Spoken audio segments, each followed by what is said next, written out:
सातवां अध्याय राजा त्रिशंकु और हरिश्चंद्र की कथा। श्री सुखदेव जी कहते हैं, परीक्षित, मैं वर्णन कर चुका हूं कि मांधाता के पुत्रों में सबसे श्रेष्ठ अम्बरीश थे।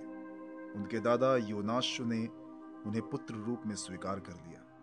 उनका पुत्र हुआ यवनाश्य और यवनाश्य का हारित। मांधाता के वंश में ये 3 आवांतर गोत्रों के प्रवर्तक हुए। नागों ने अपनी बहन नर्मदा का विवाह पुरुकुत से किया था।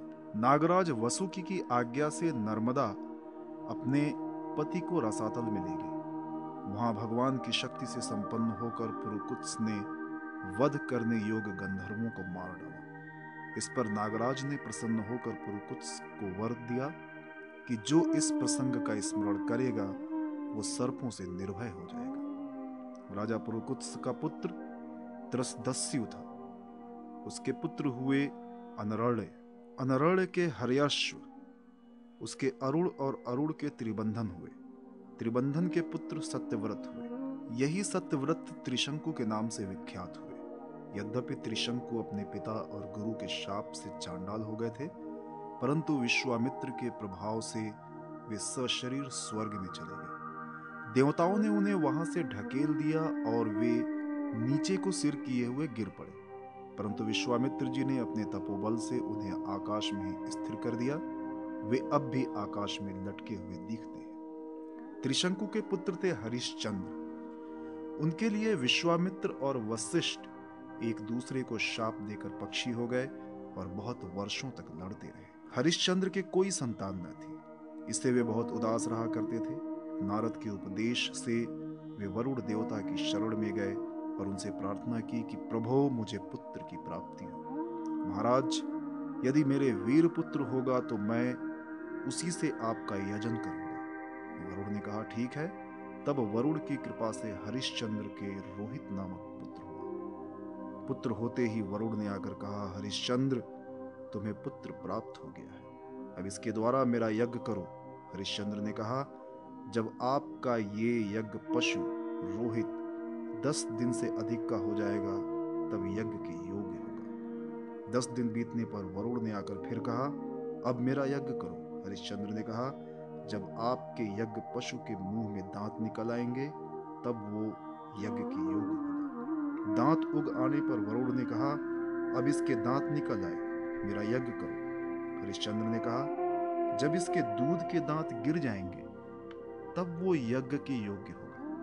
दूध के दांत गिर जाने पर वरुण ने कहा, अब इस यज्ञ पशु के दांत गिर गए, मेरा यज्ञ करो। हरिश्चंद्र ने कहा, जब इसके दोबारा दांत आ जाएंगे तब ये पशु यज्ञ के योग्य हो जाएगा। दांतों के फिर उग आने पर वरुण ने कहा, अब मेरा यज्ञ करो। हरिश्चंद्र ने कहा, वरुण जी महाराज, क्षत्रिय पशु तब यज्ञ के योग्य होता है जब वो कवच धारण करने लगे। परीक्षित, इस प्रकार राजा हरिश्चंद्र पुत्र के प्रेम से हीला हवाला करके समय टालते रहे। इसका कारण ये था कि पुत्र स्नेह की फांसी ने उनके हृदय को जकड़ लिया था। वे जो जो समय बताते वरुण देवता उसी की बाट देखते।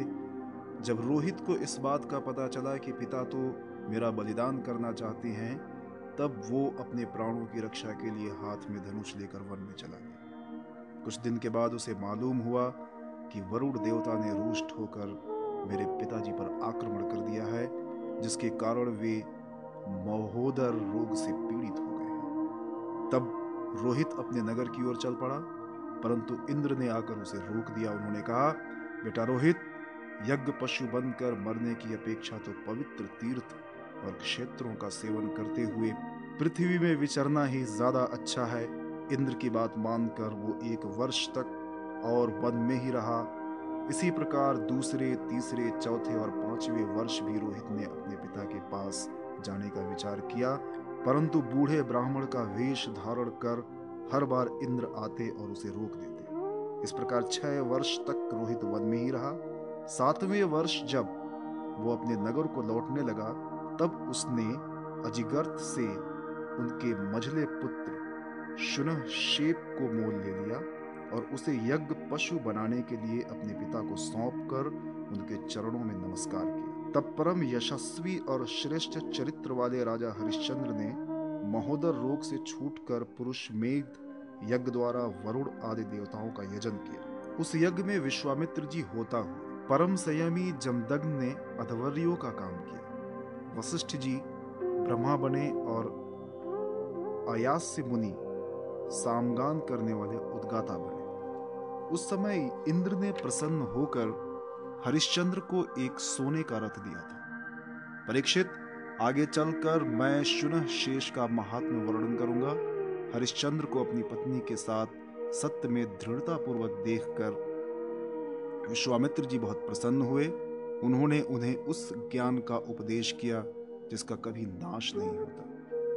उनके अनुसार राजा हरिश्चंद्र ने अपने मन को पृथ्वी में, पृथ्वी को जल में, जल को तेज में, तेज को वायु में और वायु को आकाश में स्थिर करके आकाश को अहंकार में लीन कर दिया। फिर अहंकार को महत्व में लीन करके उसमें ज्ञान कला का ध्यान किया और उससे अज्ञान को भस्म कर दिया। इसके बाद निर्वाण सुख की अनुभूति से उस ज्ञान कला का भी परित्याग कर दिया और समस्त बंधनों से मुक्त होकर वे अपने उस स्वरूप में स्थित हो गए जो न तो किसी प्रकार बतलाया जा सकता है और न उसके संबंध में किसी प्रकार का अनुमान ही लगा